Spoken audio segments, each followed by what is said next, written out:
بسم اللہ الرحمن الرحیم۔ السلام علیکم۔ پروگرام الکلام میں خوش آمدید۔ میں ہوں آپ کا میزبان محمد شعیب رضا۔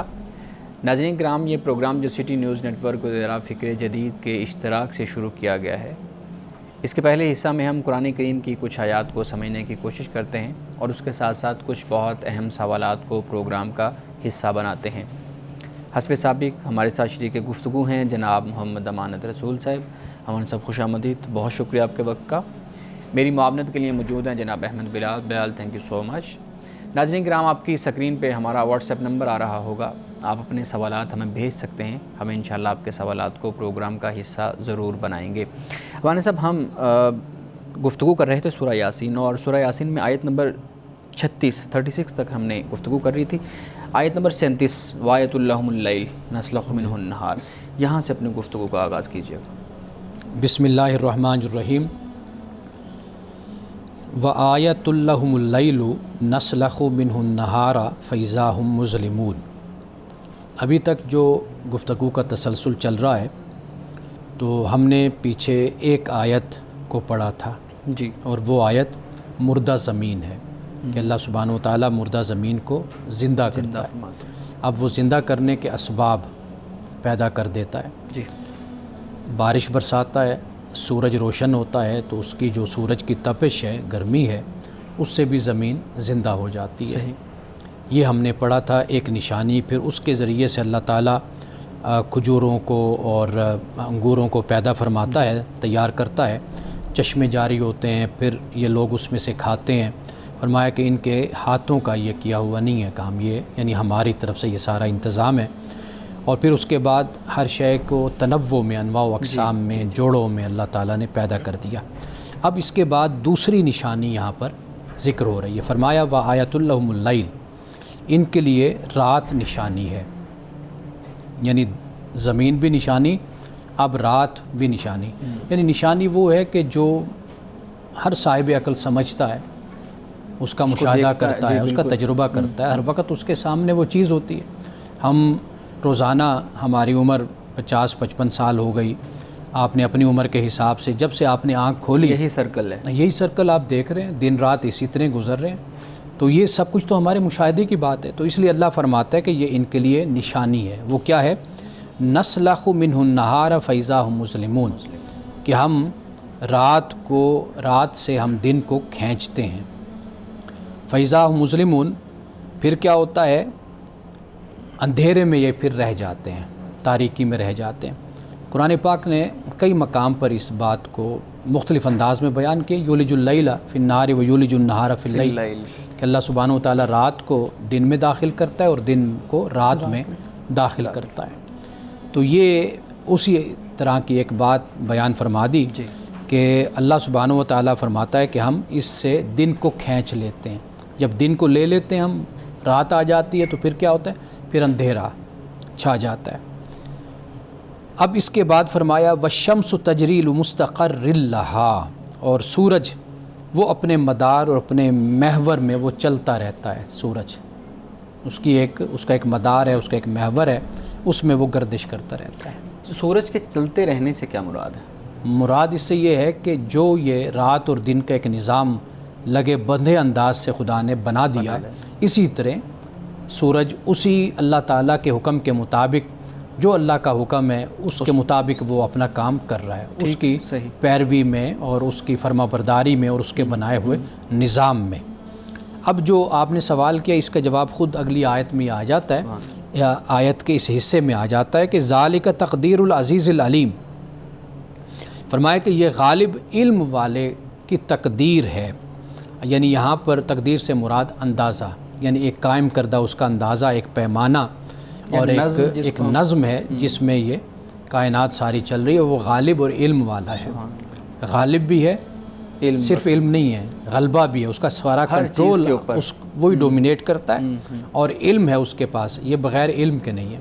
یعنی اس سے مراد یہ کہ یہ جو جتنا بھی نظم اس وقت کائنات میں چل رہا ہے، یہ اس میں ایک ہم آہنگی ہے، اس کا ایک خالق ہے، اور ایسا نہیں ہے کہ یہ کوئی بے ہنگم طریقے سے، کیونکہ بے ہنگم طریقے سے اگر چلنا ہو نا، اتفاق سے تو وہ ایک دن چلے گا، 2 دن چلے گا، 3 دن کہیں چلے گا. خرابی بھی آ سکتی ہے. آپ یہ دیکھ لیجیے نا کہ اناڑی کھلاڑی بھی ہو نا، 1-2 چھکے شروع میں وہ بھی لگا لیتے ہیں، جی لیکن ٹکتا تو نہیں ہے نا پھر. بالکل. تو اصل جو چیز ہوتی ہے وہ یہی ہوتی ہے کہ آپ ایک دفعہ تکا چل جائے گا، 2 دفعہ چل جائے گا، 3 دفعہ، ہر وقت تو تکا نہیں چلتا نا. تو اس لیے یہ پورا ایک نظم ہے جو اللہ سبحانہ و تعالیٰ اس کو چلا رہا ہے. وہ اس کا خالق ہے، وہ اس کا ناظم ہے، منتظم ہے، انتظام کرنے والا ہے، وہ اس میں ڈسپلن لایا ہے. تو یہاں پہ اس بات کو بیان کر دیا کہ ذالک تقدیر العزیز العلیم. یہاں سے تقدیر کا مسئلہ بھی حل ہو گیا کہ انسانی زندگی اور انسان یہ ایک پیمانہ لے کر آتا ہے، یعنی ایک پیمانے میں سب کچھ انسان کا ہوتا ہے.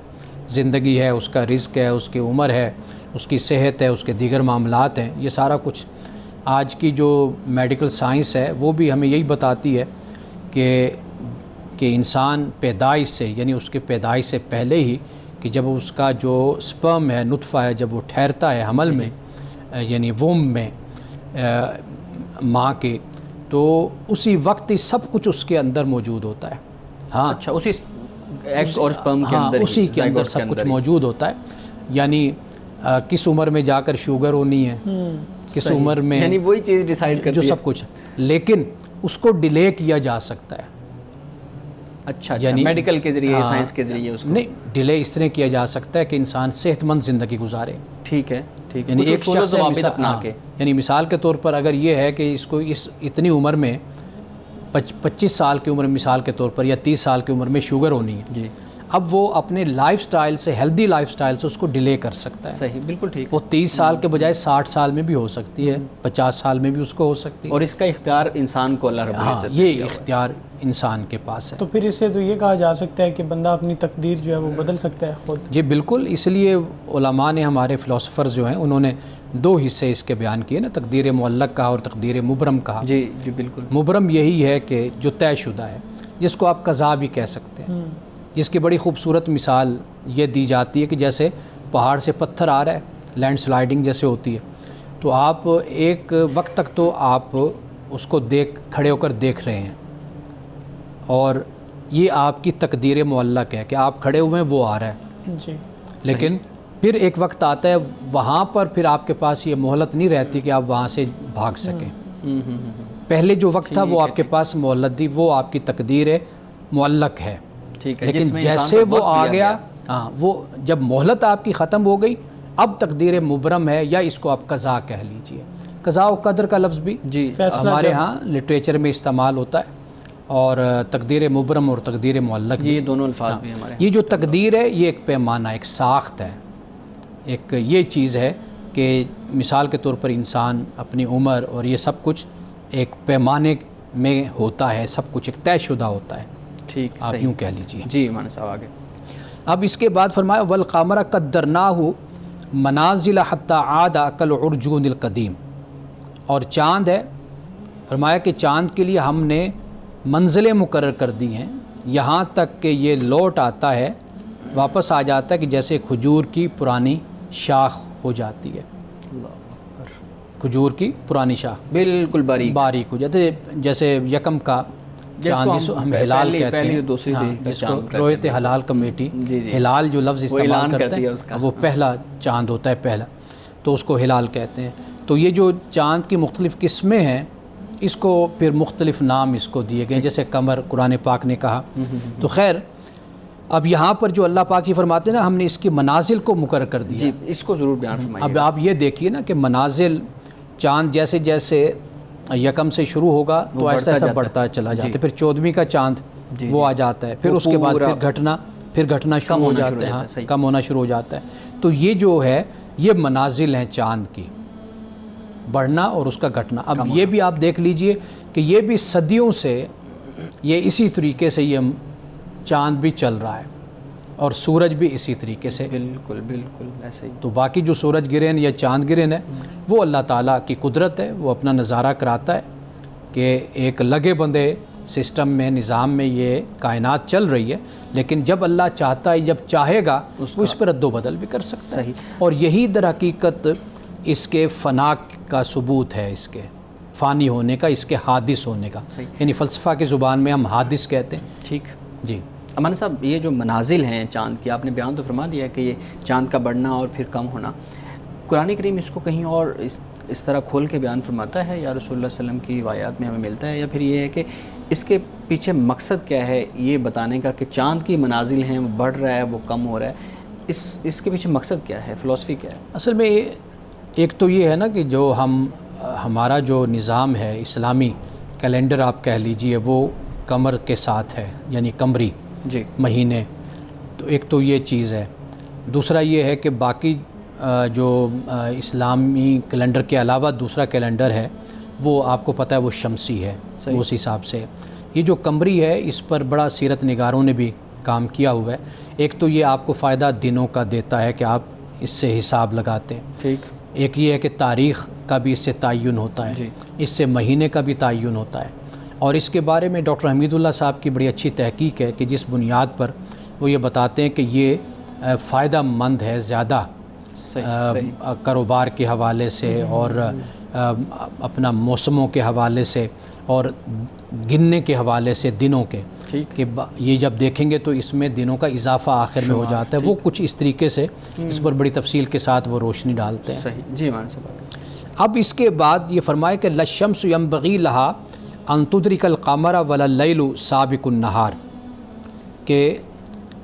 کہ نہ سورج کے بس میں ہے کہ وہ چاند کو پکڑ لے اور نہ رات دن سے پہلے آ سکتی ہے، یعنی اپنے مدار سے ہٹ اپنے محور اپنے مدار میں جو اللہ نے مقرر کر دیا، جسے قرآن پاک تسبیح کہتا ہے کہ یہ تسبیح میں ہے، یا یہ ہے کہ یہ اللہ تعالیٰ کی اطاعت کرتے ہیں اور یہ اطاعت طوعاً او کرہن، چاہتے نہ چاہتے انہوں نے اسی طرح ہی چلنا ہے، اسی کے پابند ہیں۔ صحیح۔ تو لہٰذا یہاں پر یہ فرمایا کہ نہ سورج کے بس میں اختیار میں ہے کہ وہ چاند کو پکڑ لے اور نہ رات دن سے پہلے آ سکتی ہے، تو گویا کہ اپنی اپنی جگہ پر یہ چل رہے ہیں۔ اس کے بعد فرمایا وَكُلٌّ فِي فَلَكٍ يَسْبَحُونَ، اور یہ بات آ گئی جو میں کہہ رہا تھا کہ سب ایک دائرے میں تیر رہے ہیں اپنے اپنے مدار میں، فلک میں، یعنی ہر مخلوق اپنی حدود میں اپنا کام کر رہی ہے، جو اللہ سبحانہ وتعالیٰ نے اس کی ذمہ داری لگا دی ہے، وہ اپنی اس ذمہ داری کو اپنے اپنے حدود میں، اپنے اپنے دائرے میں، اپنے محور میں اپنی ذمہ داری کو وہ ادا کر رہے ہیں۔ مولانا صاحب یہاں پہ ایک اور چیز بھی تو ہے نا کہ یہ آیات بیان کر کے ایک اور جو لوگوں کے ذہنوں میں یا اس وقت مشرکین کے ذہنوں میں وہ ایک سے زیادہ خداؤں کا تصور تھا، اس کو بھی ختم کر دیا کہ یہ ایک منظم جو کائنات ہے، یہ ایک سے زیادہ خدا نہیں بنا سکتے تھے، کسی ایک خدا کا ہی یہ کارنامہ ہے کہ وہ اتنی منظم ہر چیز کو بہترین انداز میں پیدا کرے اور پھر اس کو بہترین انداز سے کنٹرول بھی کرے، چلائے بھی۔ اگر ایک سے زیادہ ہوتے تو پھر اس میں کوئی، جیسے ہمارے ہاں بھی 3 لوگ اگر کسی ایک چیز کو کرنے والے ہوں تو پھر ان کا ذہن بھی، پھر ان کی مختلف چیزیں بھی الگ الگ۔ لو کان فیہما آلیۃ الا اللہ لفسدتا، اللہ تعالیٰ نے خود یہ بیان کر دیا کہ اگر ایک سے زیادہ خدا ہوتے تو پھر کائنات کا نظام درہم برہم ہو جاتا۔ صحیح۔ تو یہاں تک ہم بریک لے لیں، اس کے بعد پھر آگے گفتگو کرتے ہیں۔ ناظرین کرام، یہاں وقت ہوا چاہتا ہے ایک بریک کا، ہمارے ساتھ۔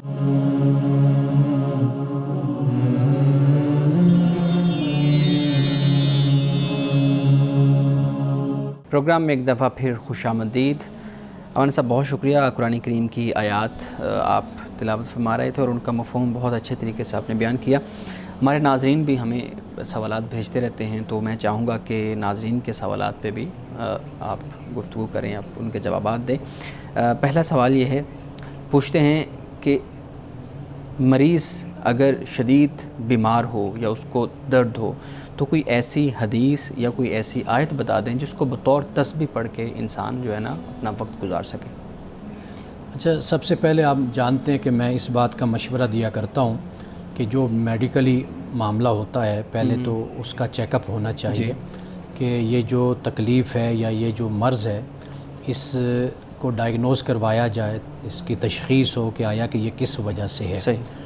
اس لیے کہ جو تسبیح ہے، جو وظیفہ ہے یا کوئی دم ہے، یہ بات یاد رکھیے کہ اللہ کے رسول صلی اللہ علیہ وسلم نے سب سے پہلے ہمیں اسی بات کی تلقین کی ہے کہ ہم طبیب کے پاس جائیں، ڈاکٹر کے پاس جائیں اور وہاں سے اس کا علاج کروائیں۔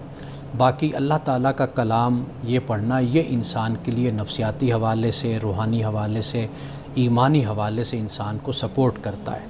یعنی جس کی مثال میں یہ دیا کرتا ہوں کہ اگر آپ تاریکی میں ہیں تو اکیلے ہیں، تو اکیلے ہیں، اگر آپ خدا کو مانتے ہیں تو اس تاریکی میں بھی آپ کو ایک حوصلہ ہوتا ہے کہ میرا خدا میرے ساتھ ہے. بالکل بے شک. اسی طریقے سے جب آپ کسی تکلیف میں، درد میں ہیں تو آپ خدا کو یاد کرتے ہیں تو گویا کہ یہ آپ کے دل میں ہوتا ہے، آپ کے لیے اطمینان اور تسلی کا باعث بنتا ہے کہ اس تکلیف کو دور کرنے والی ذات میں میرا خدا وہ میرے ساتھ ہے، وہ مجھے دیکھ رہا ہے میری اس تکلیف کو.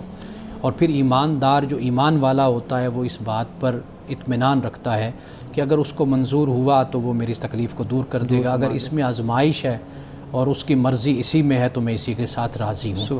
تو اس کے لیے آپ قرآن مجید کا کوئی بھی حصہ پڑھ لیں، آپ کو جو بھی یاد ہے. اللہ تعالیٰ نے دعا بیان کی ہے، ربنا آتنا فی الدنیا حسنۃ وفی الآخرۃ حسنۃ وقنا عذاب النار، وہ ہے، وہ پڑھ لیں. رسول اللہ صلی اللہ علیہ وسلم کی کوئی حدیث، کوئی قول اگر ہے تو آپ اس کی تلاوت کر لیں. تو ایسا بہت کچھ ہے جو بھی آپ کو میسر آتا ہے، جو آپ کو یاد ہے تو آپ اسی کو پڑھتے رہیں، اللہ تعالیٰ کو یاد کرتے رہیں ساتھ ساتھ. تو رسول اللہ صلی اللہ تعالیٰ علیہ وسلم کی جو احادیث مبارکہ ہیں ان کو پڑھنے پر بھی ثواب ملے گا جس طرح قرآن کی تلاوت کرنے پر ملتا ہے؟ دیکھیے احادیث رسول صلی اللہ علیہ وسلم میں ایک مقصدیت موجود ہے. جی اللہ تعالیٰ سے وہ آپ کو جوڑتی ہے، آپ کی حدیث، آپ کا قول، تو وہ جو آپ کا تعلق اللہ کے ساتھ جوڑتا ہے اور مضبوط ہوتا ہے، بشرطے کہ آپ کو چیز سمجھ بھی آئے، اس کا فہم بھی آپ کو کہا کیا گیا ہے، فرمایا کیا گیا ہے. نہیں، نارملی جو وظائف کرتے ہیں ان کو تو انڈرسٹینڈنگ سے کوئی غرض نہیں ہوتی، وہ تو کہتے ہیں کہ ہمیں آیت کا کوئی بتا دیں حصہ یا کوئی آیت بتا دے، بس ہم وہ تلاوت کرتے رہیں. دیکھیے وہ سمجھ کر پڑھنا وہ لازم اور ضروری ہے. اس لیے کہ جب آپ ایک چیز کو پڑھتے ہیں سمجھ کر تو اس کی جو تاثیر آپ کی شخصیت پر، آپ کے دل پر، آپ کے باطن پر جو تاثیر پیدا ہوتی ہے، اترتی ہے، وہ تاثیر ایسے کسی چیز کو پڑھنے سے نہیں ہوتی، وہ فرق ہوتا ہے. مولانا صاحب اگلا سوال یہ ہے، پوچھتے ہیں جی مرنے سے پہلے انسان کو پتہ چل سکتا ہے کہ وہ جنتی ہے یا نہیں؟ ہمارے پاس تو دنیا میں کوئی ایسا ذریعہ نہیں ہے، کوئی ایسا وسیلہ نہیں ہے کہ جس کی بنیاد پر ہم طے کر سکیں کہ ہم جنتی ہیں یا ہم جہنمی ہیں. ٹھیک. یہ رسول اللہ صلی اللہ علیہ وسلم کا یا پیغمبر کا جو زمانہ ہوتا ہے اس میں اللہ سبحانہ و تعالیٰ کی وحی اترتی ہے، تو اللہ وحی کے ذریعے سے اپنے پیغمبر کو آگاہ کر دیتا ہے کہ یہ شخص جنتی ہے یا یہ شخص جہنمی ہے، یہ اس حالت میں مرے گا، یہ اس حالت میں مرے گا. تو یہ اللہ اپنے رسول صلی اللہ علیہ وسلم کو کسی کے بارے میں آگاہ فرما دے، یہ علیحدہ بات ہے. لیکن بحیثیت انسان مسلمان ہمارے پاس کوئی اور ذریعہ وسیلہ نہیں ہے سوائے اس کے کہ جب ہم اس دنیا سے جائیں گے وہاں پر جو معاملات ہمارے ہوں گے، حساب و کتاب ہوگا، اسی سے ہی پھر انسان کو علم ہوتا ہے. باقی میں آخر میں ایک بات یہ عرض کر دوں کہ اس لیے میں یہ عرض کر رہا ہوں کہ کوئی پتہ نہیں ہے کہ ایک شخص ساری زندگی نافرمانی کی گزارتا ہے، کفر کی گزارتا ہے، فسق و فجور کی گزارتا ہے، لیکن اللہ اس کو توبہ کی توفیق عطا کر دیتا ہے. بالکل بے شک. یہ ایک صورت بن جاتی ہے. اچھا، ایک صورت یہ بھی بن جاتی ہے کہ شخص ساری زندگی علم پڑھتا رہا، پڑھاتا رہا، تقویٰ اور پرہیزگاری میں رہا، اسی چیز نے اس کے اندر تکبر پیدا کر دیا، بالکل اسی وجہ سے وہ بھٹک گیا، گمراہ ہو گیا، تو سارا کچھ اس کا ضائع ہو گیا. تو لہٰذا دنیا میں رہتے ہوئے اس طرح کے نہ اپنے بارے میں کوئی بات کرنی چاہیے، نہ کسی اور کے بارے میں اس طرح کا کوئی فتویٰ اور رائے قائم کرنی چاہیے، یہ اللہ پہ چھوڑ دینا صحیح. چاہیے. اس پہ ابھی تھوڑی دیر پہلے آپ نے بہترین دعا جو ہے وہ بیان کی ہے، ربنا آتنا فی الدنیا حسنہ وفی الآخرۃ حسنہ، یعنی دنیا کی بھی بھلائی ہے اور آخرت کی بھی بھلائی ہے، انسان کو یہ دعا کرنی چاہیے. اچھا مولانا صاحب اگلا سوال یہ ہے، کہتے ہیں جی اگر میں کسی کو 10 لاکھ روپے ادھار دے دیتا ہوں اور اس پہ میں ماہانہ 10,000 روپے وصول کرتا ہوں تو یہ سود کہلاتا ہے، جبکہ اس کے برعکس اگر میں 10 لاکھ روپے کی مالیت کا مکان اس کو کرائے پہ دے دیتا ہوں اور اس کے بعد 10,000 روپے ہر ماہ کرایہ وصول کرتا ہوں تو یہ سود نہیں کہلائے گا، یہ جائز ہے، اس کی کیا وجہ ہے؟ ان دونوں میں زمین آسمان کا فرق ہے. ایک طرف آپ کے پاس رقم ہے، کرنسی ہے، آپ اس کو استعمال کر رہے ہیں اور آپ اس پر جو رقم ہے لے رہے ہیں آپ اس پر. دوسری طرف یہ ہے کہ آپ نے ایک محنت کی ہے، ایک کوشش کی ہے، آپ نے ایک مکان تعمیر کیا ہے، اس پر آپ کی لاگت لگی ہے اور آپ اس کے استعمال پر آپ اس سے کرایہ وصول کر رہے ہیں. ان دونوں میں زمین آسمان کا فرق ہے. صحیح. آخری سوال اس حوالے سے یہ ہے، پوچھتی ہیں جی میری بیوی میرے ساتھ لڑتی اور جھگڑتی رہتی ہے، ہر بات پہ میرے سے مشورہ کرنے کے بجائے اپنے میکے والوں سے مشورہ کرتی ہے، اولاد میں بھی اس کی بہت کم دلچسپی ہے، اس کی کیا وجہ ہے اور اس کا حل بتا دیں؟ دیکھیے اس کی 2-3 وجہیں ہوتی ہیں. ایک تو ممکن ہے کوئی نفسیاتی مسئلہ ہو. کئی دفعہ یہ مسئلہ بھی ہوتا ہے، ہم لوگ اس بات کو نہیں سمجھتے. یعنی اگر ایک خاتون سارا دن بچوں کے ساتھ کھپتی ہے، سارا دن لگاتی ہے، گھر میں بند رہتی ہے، اور واضح بات ہے تفریح کا سامان بھی نہیں ہے، کوئی اور چیزیں انسان کی زندگی میں ہوتی ہیں، مصروفیات وہ بھی نہیں ہیں، تو واضح بات ہے کہ نفسیاتی مسائل پیدا ہوتے ہیں. وہ پھر جھگڑتی ہے، لڑتی ہے. یہ میرے ساتھ بھی ہو سکتا ہے، آپ کے ساتھ بھی ہو سکتا ہے، کسی کے ساتھ بھی ہو سکتا ہے کہ ہم ہر وقت مسئلے یہ بھی انسان کی طبیعت میں چڑچڑاپن پیدا کرتے ہیں. دوسری صورت یہ ہوتی ہے کہ یہ آغاز میں دیکھا جانا چاہیے تھا کہ وہ آپ کے ساتھ شادی بھی کرنا چاہ رہی تھی کہ نہیں. ہاں یہ دفعہ یہ بھی بڑے مسائل ہوتے ہیں. زبردستی ماں باپ کی طرف سے یا شرما شرمی میں یا سماجی دباؤ ہے، خاندان کا دباؤ ہے، شادی کر دی گئی. اب وہ نہ بستی ہے اور نہ وہ مستقل طور پر علیحدہ ہوتی ہے، دونوں صورتیں نہیں. اب وہ ایک انتقام کی صورت بن جاتی ہے، بدلے کی صورت کی. چونکہ اس کے ساتھ زبردستی میری شادی ہوئی ہے اور زبردستی کی گئی، تو لہٰذا میں نے اس کو ساری زندگی اسی طرح ستا کے رکھنا ہے. وہ ایک لحاظ سے بدلہ اور انتقام کی صورت بن جاتی ہے. تو لہٰذا یہ جن صاحب نے یہ پوچھا ہے تو ان کو چاہیے کہ وہ پہلی جو وجہ میں نے بیان کی ہے اس پر ضرور توجہ کریں. مرد اکثر طور پر اس کو اگنور کرتے ہیں. تو وہ سمجھتے ہیں کہ شاید یہ کوئی سپر مین جیسے ہوتا ہے، اسی طرح سپر وومن بھی ہوتی ہے. تو یہ تصور نہیں ہوتا. اس کے نفسیاتی مسائل، اس کے فطری اور طبی تقاضے ان کو سمجھے، سمجھ کر پھر اس کے ساتھ ڈیل کرے. ورنہ تیسرا راستہ ایک اور بھی ہے کہ پھر خاموشی کے ساتھ زندگی گزارے اس کے ساتھ، اور اللہ تعالیٰ سے دعا کرتا رہے. اور اس صبر پر بھی اللہ کی طرف سے اس کو بڑا انعام ملے گا. جس طرح ایک بزرگوں کا واقعہ اگر بریک لینی ہے تو اس کے بعد بزرگوں کا واقعہ میں سنا دیتا ہوں. بالکل. ناظرین کرام، یہاں وقت ہوا چاہتا ہے ایک بریک کا، ہمارے ساتھ رہیے گا.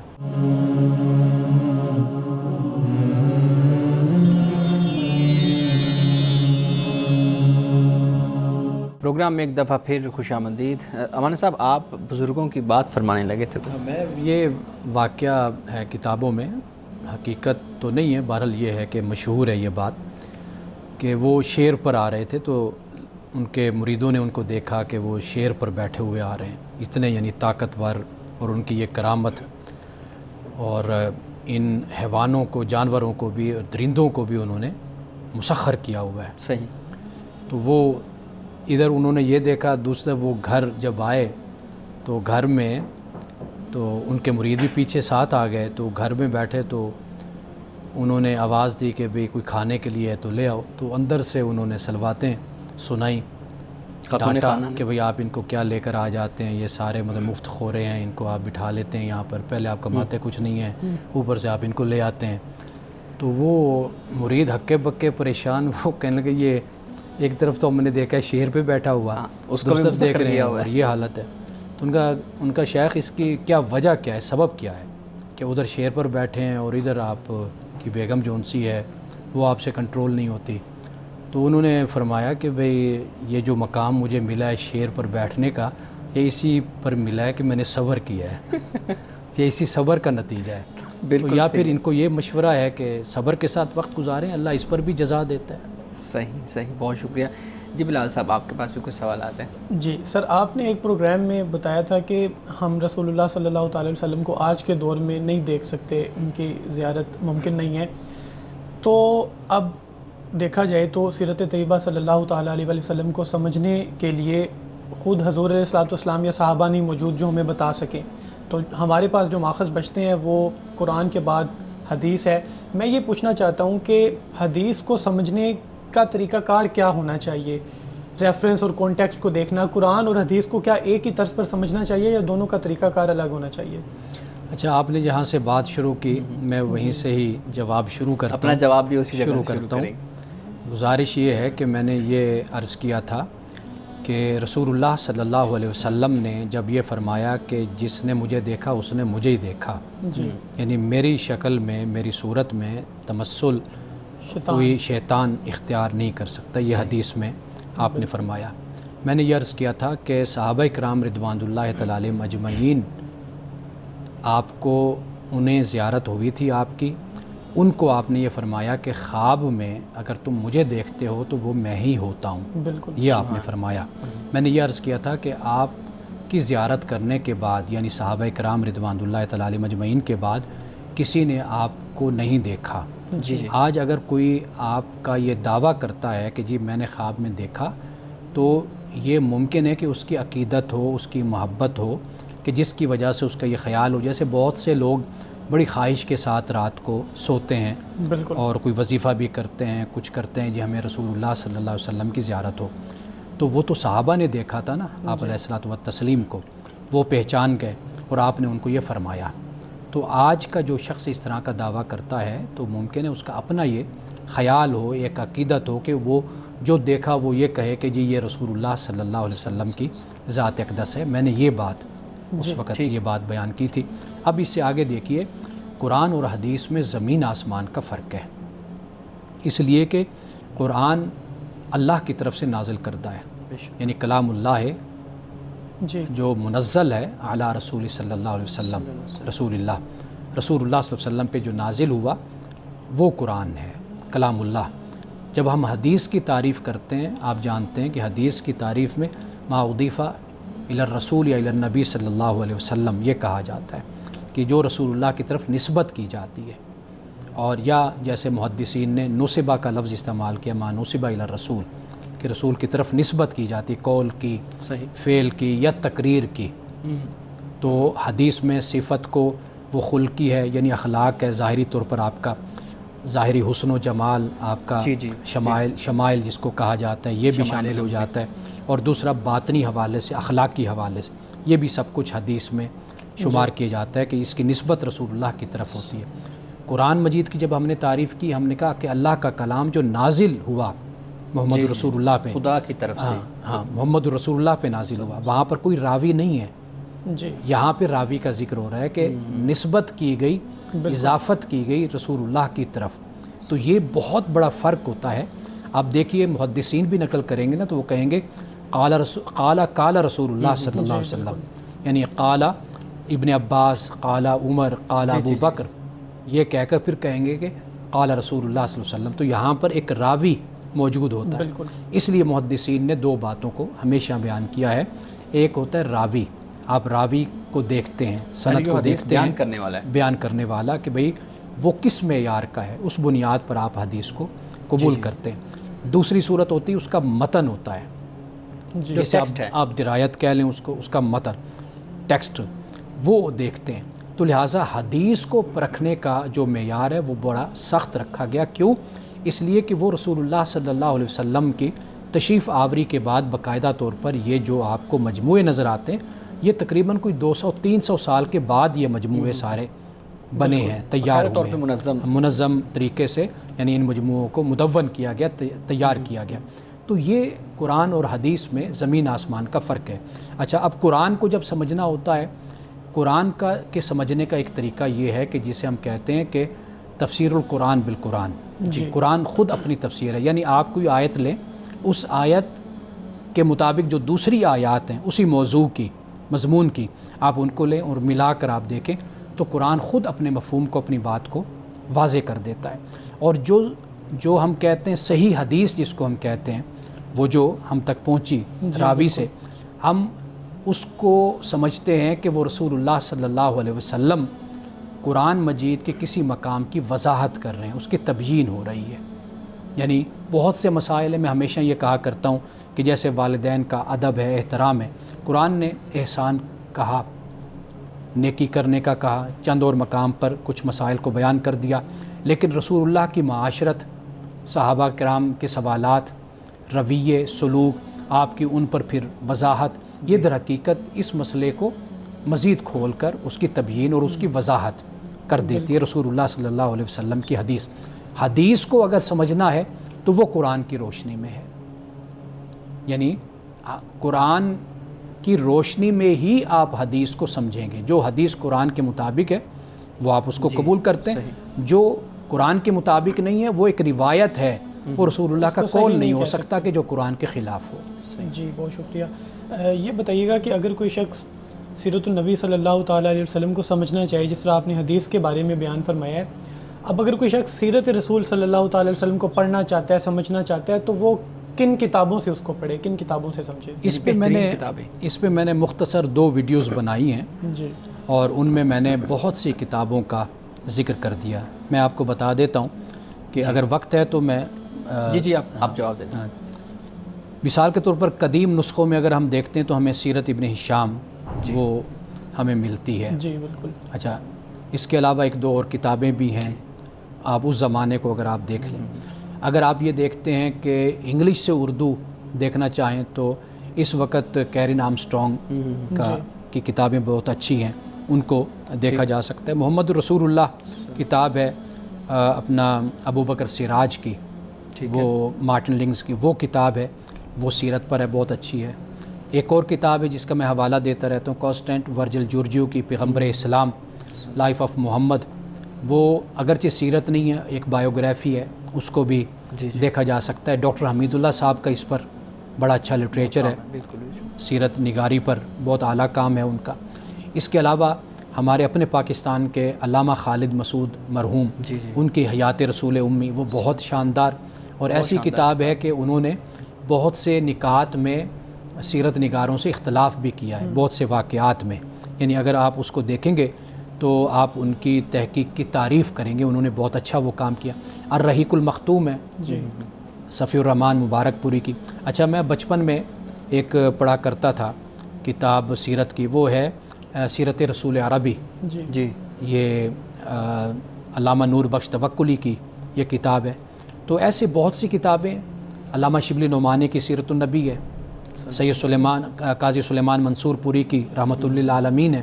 لیکن یہ ہے کہ میں ہمیشہ یہ مشورہ دیتا ہوں، النبی الخاتم مولانا مناظر احسن گیلانی کی ہے. تو میں ہمیشہ یہ مشورہ دیتا ہوں کہ آسان کتاب سے اور چھوٹی کتاب سے شروع کرنا چاہیے، پھر آہستہ آہستہ پھر آگے بڑھنا چاہیے. صحیح.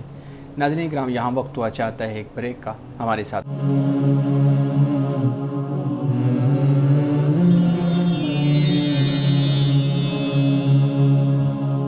پروگرام میں ایک دفعہ پھر خوش آمدید. جی بلال صاحب، آپ سوال کریں. یہ بتائیے گا کہ رسول اللہ صلی اللہ تعالیٰ علیہ وسلم اور دیگر انبیاء، تمام انبیاء کرام علیہ السلام، ان کے لیے جو جنت کی بشارت ہے، یہ اللہ تعالیٰ کی طرف سے پہلے سے ہی طے شدہ ہے یا پھر ان کے اعمال کا نتیجہ ہے اور اس کے طور پہ ان کو دی جائے گی؟